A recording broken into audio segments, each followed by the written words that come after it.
Okay, here we go. Well, just so the use of me trying to wake myself up, and well, just for use of me trying to catch up for the 4 or 5 days that I have not uploaded just because I'm too lazy, or we have already uploaded Metal like a couple minutes ago. Like I said, I was gonna quickly do A.A.W straight afterwards because I already had all the clips and wish what I'm doing right now. So anyway, here we go. Immediately kick things off here tonight. We got one hell of a main event as it's going to be a number one contenders contest. That matchup is going to be announced, to be fair, after this matchup, so you guys don't have to be anticipated. Also, no spoilers will be inside the description of the match card, stuff like that. So, like I said, we are probably not going to do any more episodes of each respective brand's pre-show. So, of course, Raw's respective pre-show being Heat, SmackDown's respective pre-show being Velocity, and, of course, ECW's respective pre-show being Metal, which is what we just did. So, I'm not sure. Fine, I'm not going to cancel it. But just depending, on how long I could perhaps, keep this up and not, if I could, do 7 shows in 1 week. Well, to be fair, so Metal, Velocity, and Heat, they're not all that important. It's just the use of us having pre-shows, stuff like that. So, essentially, added up with Superstars, which is important. That's the whole joint branding show. We still need to do the monthly house show tour, live tour highlights. That it will be month 2. Here in January. We did it last month in December 8th. It's currently January 10th, so we could have done it 2 days ago, but now. So I'll probably do it once we finish doing this whole week 12. And I'll probably do the house show live tour highlights after Raw's Sealed Fate pay-per-view, which is shortly after we have done every show in week 12. We still got Velocity, then SmackDown, and then Superstars to go. And then after that, we shall do the pay-per-view. And then we're going to do the whole monthly, week 2, live tour, highlights, stuff like that. So, kicking things off here in ECW, we got 2 teams who have been going at each other's throats. They've been facing up against each other. One-on-one singles competition a handful of times. Like what SmackDown has been doing with the Young Bucks and the New Day, respectively, Xavier Woods and Big E, since once again, Kofi Kingston is associated with R-Truth. So yeah, Hayabusa taking on Luke Harper here. Eric Rowan and Tiger Mask, they're looking the same here. Sooner. But yeah. Well, not the same, but yeah, it's originally. So in that way. Anyway, now Tiger Mask trying to help out his tag partner, Hayabusa. But that doesn't work out well. See right there. Well, never mind. Hayabusa with the counter. Never mind. Luke Harper with the counter. Back and forth, both the men. See right there, yeah. Because, I had to quickly change Eric Rowan's, literally Tiger Mask for when he's as a manager on ringside, because he's not wearing sheet mask. So yeah, I just had to quickly change that. So I just forgot if I did after or before this. See there, that double hook Tiger suplex by Hayabusa. That's a little bit of an homage towards his tag team partner Tiger Mask with that Tiger suplex. Got it, Tiger. Yeah, Hayabusa picks up a victory against Luke Harper. Hayabusa and Tiger Mask looking like a credible tag team here. They continue their whole thing we're having with them versus Luke Harper and Eric Rowan. Anyway, main event number 1 contenders for the East Championship, Braun Strowman, who has been absolutely dominant here in Nearest Mode, no surprise there. He's going to take on Daniel Bryan later on tonight in the main event. To be fair, we could have gotten someone else who has been more dominant than Daniel Bryan. Daniel Bryan has had the main matches here in Nearest Mode, and I believe he's lost more than he's won, I believe. So, but we just picked him. We're going to give him a shot here. We shall see if he could become the ultimate underdog here tonight. Derail Braun Strowman. Braun Strowman has absolutely demolished everyone he's faced against, including Finn Balor. Once they had their rivalry, Prince Devitt. Also, Finn Balor is known as Virgo Devitt as well. But we're going to have him be Prince Devitt just for use of us having him in A.A.W career mode. And Adrian Neville, well, he is your... I'm trying to quickly say all this, but it's not giving me enough time to. But anyway, Adrian Neville, also known as Neville, but he is your A.A.W United States Champion in A.A.W career mode, in which the last video we did was a week ago. So we're gonna have to do 2 more of those before that week goes to 2 weeks, perhaps, just for use, because it's not gonna be a weekly show, and also because I want to pull out more and more videos of A.A.W career mode just so I could get it over with, because this is just a little time project to like anything outside of humorous mode, to be fair. Anyway, Sin Cara taking on current A.A.W. United States Champion Adrian Neville, but this is not at all means connected to A.A.W. In A.A.W. we have like a realistic WWE roster. For example, we also have Balor and Owens and Zayn, but we have kept Adrian Neville. Well, we have kept Neville called as Adrian Neville, and we have called Finn Balor Prince Devitt, which was his independent name, and I believe we've kept Kevin Owens as Kevin Steen, have we? So just for use of humorous mode purposes, to change their last names from Prince Devitt to Finn Balor, or Adrian Neville to Neville, or Kevin Steen to Kevin Owens, to be separated from A.A.W. career mode. That's gonna take a while. It's just gonna be loose, so we're just gonna keep them as they are. And also, Dean Ambrose, he's basically John Moxley on A.A.W. career mode. So instead of us changing his whole attire and his name again, or creating another one so we could have two of them, we're just gonna keep him as that, John Moxley. Dean Ambrose has to now adapt that persona into his humorous mode. And Neville, well, he is the A.A.W. United States Champion. A.A.W. not all connected to humorous mode, so these are the reasons for the names. For the non-name changing, to be fair. But no, he did come out of that United States style, but that's accurate, you know why? Because then it could resemble his ECW Hardcore Lightweight Championship, in which he is not defending it against Sin Cara here tonight, but it is a non-title contest. If Sin Cara is to defeat No, then definitely he gets a title shot later on, once we get into week 4, the Sin pay-per-view, Easter exclusive, between No will defend his title against Shane Douglas. And yes, I have noticed, after I literally recorded it and made a voiceover, Shane Douglas is technically not a lightweight or a cruiserweight, but the lightweights are what ECW are going to call it cruiserweights. SmackDown called it cruiserweights because they got the cruiserweight title, that we made it black instead of having it purple, or instead of having the original one, so that's cool. Anyway, that DT right into the steel steps and the chair picks up a victory. Sin Cara, that leaping DT to the lightweight champions, not to the lightweight champion Neville, right onto the steel steps and part of that chair. So Sin Cara picks up victory in non-title action. So definitely we'll either face off against current champion Neville, or if we have a new champion once we roll into week 4, Shane Douglas. Hopefully Shane Douglas does not win, because that's just gonna not be accurate, because he is not really, he's like 300 some pounds, I believe. So yeah, if not, well, then definitely over the 215 pound weight limit we've made just for use of us having more lightweights, cruiserweights, and X Division is Raw. Lightweights, ECW, cruiserweights, SmackDown, because they have the cruiserweight title. Anyway, now Adam Cole, John Moxley, or Adam Cole and Dean Ambrose, just for use of us not connecting it all that much to A.A.W. career mode, we're gonna keep John Moxley, called Dean Ambrose, because that's essentially who he was. We just have him with his CCW attire and name. So yeah, Moxley will be A.A.W. Humorous mode is Ambrose, but with the Moxley attire. I guess I see right there, Adam Cole and Ambrose have multiple amount of counters there, but Ambrose getting better from a member. Adam Cole did attack Dean Ambrose, dating all the way back too. Well, there you go, Ambrose. Mainly no selling that takedown right into the 2x4 super kick by Adam Cole. Can he pick up one here? No. Almost having a victory. Remember, they did. Adam Cole did attack Ambrose after Ambrose eliminated him in record time. Like, eliminated him literally not even 10 seconds into the matchup, which was the number 1 contender thing we did for the whole ECW Hardcore Television Championship that, of course, Kenny Omega now holds. But Omega did win the number 1 contenders matchup to face off against Taz. So that's how that happened. Taz defeated him originally. Omega has rematch clause. Omega defeated him. Now Taz has his rematch clause. And if Omega is to lose, then, well, he doesn't have it back. And if Taz is to lose, well, then he doesn't have it back. But then Shane Douglas will have it, probably, because then he'll be associated. Or something like that, but we don't necessarily know. We need it to still be announced, essentially, because we don't know whether Taz is going to wait his turn. I think Taz is going to have to wait his turn. Taz, he's going to have to be busy doing something else, because at this point, Omega... No, sorry. What am I confusing it with? My bad. I'm confusing the whole thing with Shane Douglas up with Omega. Yeah, never mind. My bad.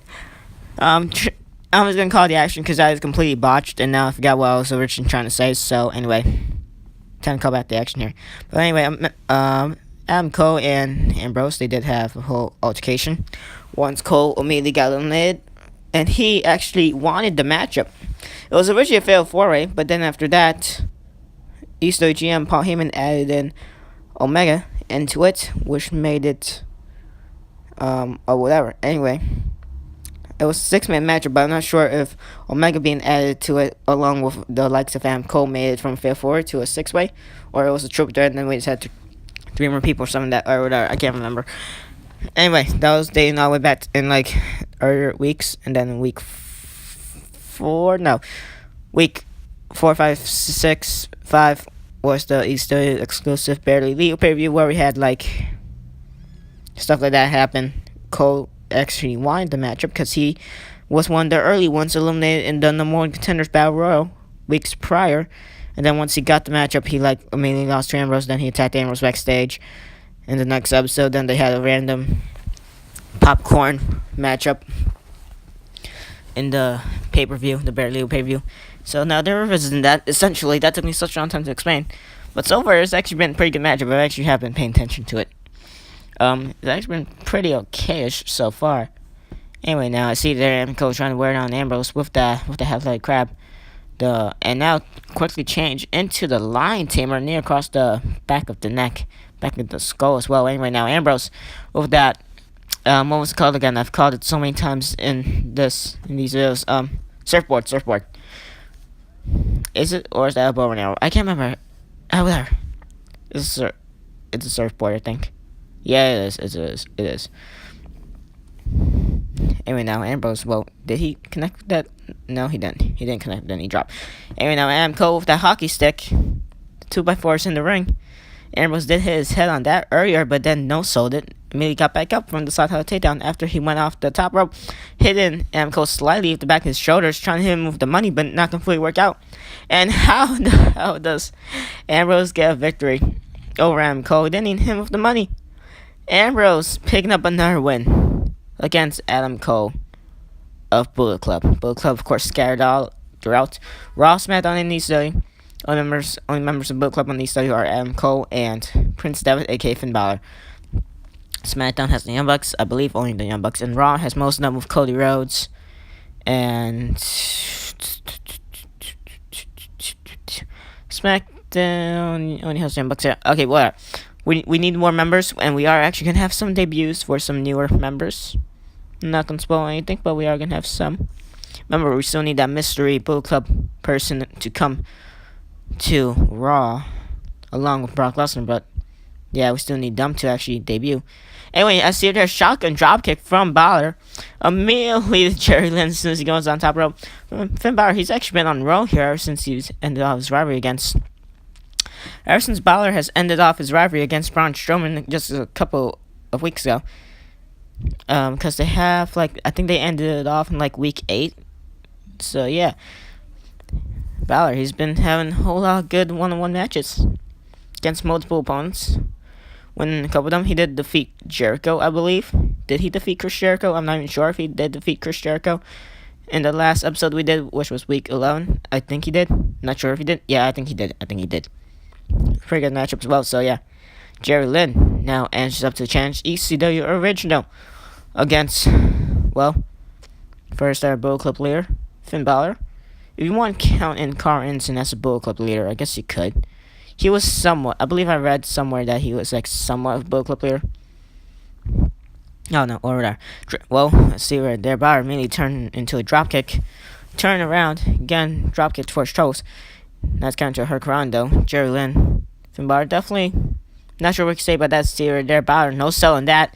Did a 450 splash. Well, tried to on Jerry Lynn, but then after that didn't fully work out. Let's see right there. Just getting caught to a cold breaker.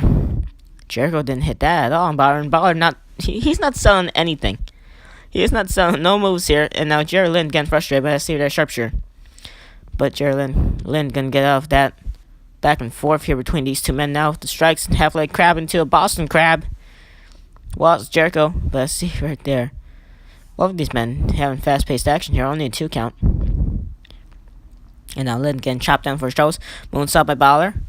Balor trying to get some momentum. Gonna use his speed advantage, perhaps. He has done a couple of shotgun drop kicks throughout this matchup. Has not hit the coup de grace yet, or has not even attempted to. But then again, that could be a commentator's curse to see right there now. That forfeit smash. And now, oh man, he could do the 1916 status Spice Bloody Sunday, but he's not gonna do it since CPU's an idiot. Into a pin. Can this one be it already? No. On the top rope again, and Balor nails it again, somewhat. And there goes Jerry Lynn off the ring apron from the elbow. And now Finn Balor with the coup de grace. I know those are that's a double knee drop, but since we don't have a double foot stomp in the game, well, at least in the 2D version, but we have it in the 3D version, apparently. But apparently an update for a double foot stomp in Bookman Revolution 2D has not happened yet, but it is on Wrestling Revolution 3D. Anyway, Balor gets up another impressive victory with that coup de grace onto the outside. I'm getting an announcement here. We need to go backstage very quickly. Ladies and gentlemen, my name is Paul Heyman, and I am, of course, your ECW Extreme Championship Wrestling General Manager. And well, as of the results of last week, with Test defeating your current hardcore champion, Kenny Omega, in a non-title contest, and Taz still having his rematch clause due to Omega defeating him all the way back at week 8 in the Live from the MSG pay-per-view, I can now confirm that it is going to be Taz getting his rematch clause, but in a triple threat contest with Test, who has proven himself by defeating Omega in the non-title matchup last week. And, of course, your ECW Hardcore Television Champion, Kenny Omega, will be in a triple threat. Because once we get to your ECW exclusive Sin pay-per-view, it will be the cleaner Kenny Omega defending his Hardcore Television Championship against the man who defeated him, Test, and former champion, the man he defeated all the way back in week 8 to become champion once they had their rematch, Taz. Triple threat action at the Sin pay-per-view. Omega defends his title against Taz and Test. And well, Omega, good luck. Well, okay there, ladies and gentlemen. So that was that blockbuster announcement made by General Manager, East General Manager Paul Heyman. Fun fact, I actually recorded that whole promo yesterday night, and so yeah, so that's I recorded that yesterday night. So yeah, whatever. Anyway, blockbuster announcement made their triple threat for ECW's exclusive Sin pay-per-view, which is coming in week 14 after SmackDown have their Bound for Glory pay-per-view in week 13. But first, we need to kick things off with Raw's Sealed Fate pay-per-view on week 12.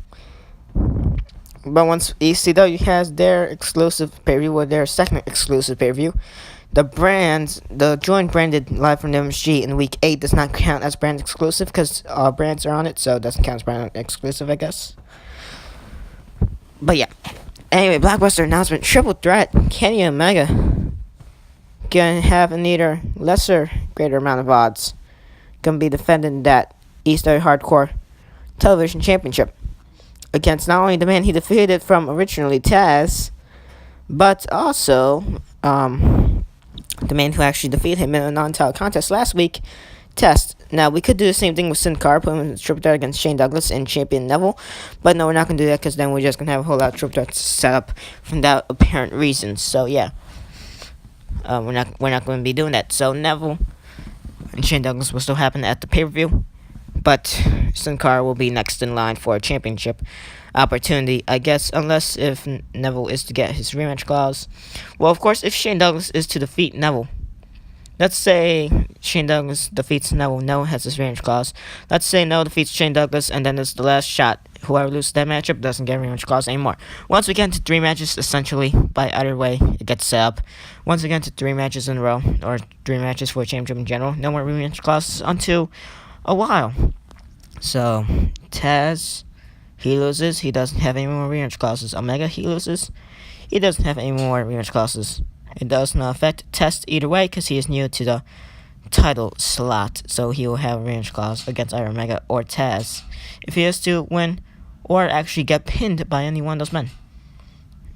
or not, and Omega or Chaz gets pinned and lose to the other person, they're not gonna get a rematch clause because we already had 3 matches with them. Essentially, the triple threat including it. So yeah. Anyway, time to call the action here.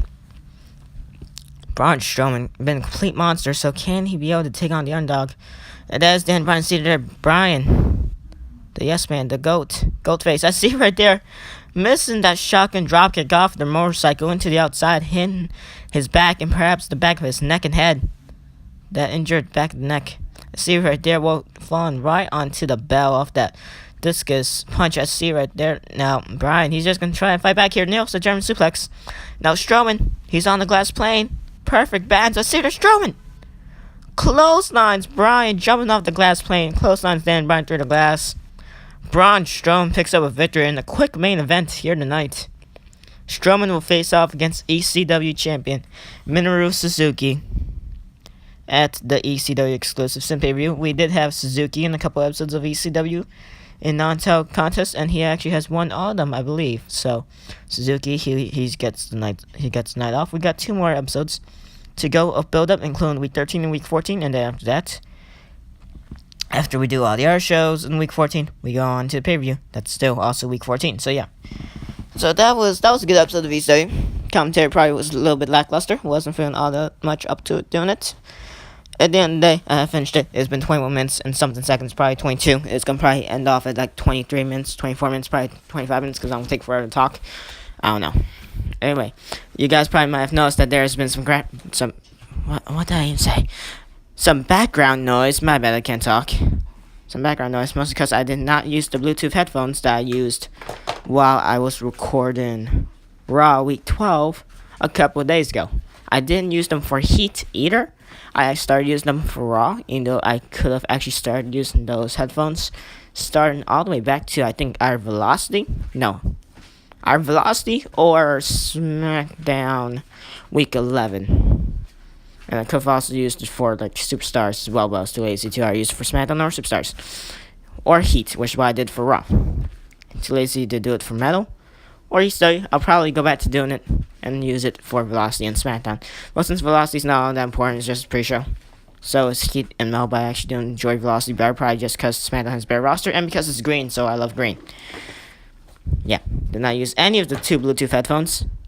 I got like one that's a little bit more thicker with padding, and the other one that's not as thick with padding, but it works more well and doesn't have all that much static. So, pick my poison, I guess. Anyway, thank you guys for watching this episode of ECW. This was week 12. Next up, Velocity, then SmackDown, blah blah. So yeah, it's gonna be good. I'm gonna enjoy SmackDown. I always enjoy doing SmackDown Universe Mode, the SmackDown Universe Mode aspect of it the most. Raw can be like a little bit lengthy and boring. ECW is short and sweet, and I actually do enjoy ECW more than Raw. And then SmackDown. SmackDown can be the most lengthiest most times, to be fair, and still be enjoyable because it like has Dolph Ziggler, Cesaro, Kevin Owens, John Cena, Chris Hero, Seth Rollins pulling off great matches every week. Kota Ibushi as well. Many, many more. Anyway, thank you guys for watching this episode of Universe Mode. Catch you on the next one, and goodbye.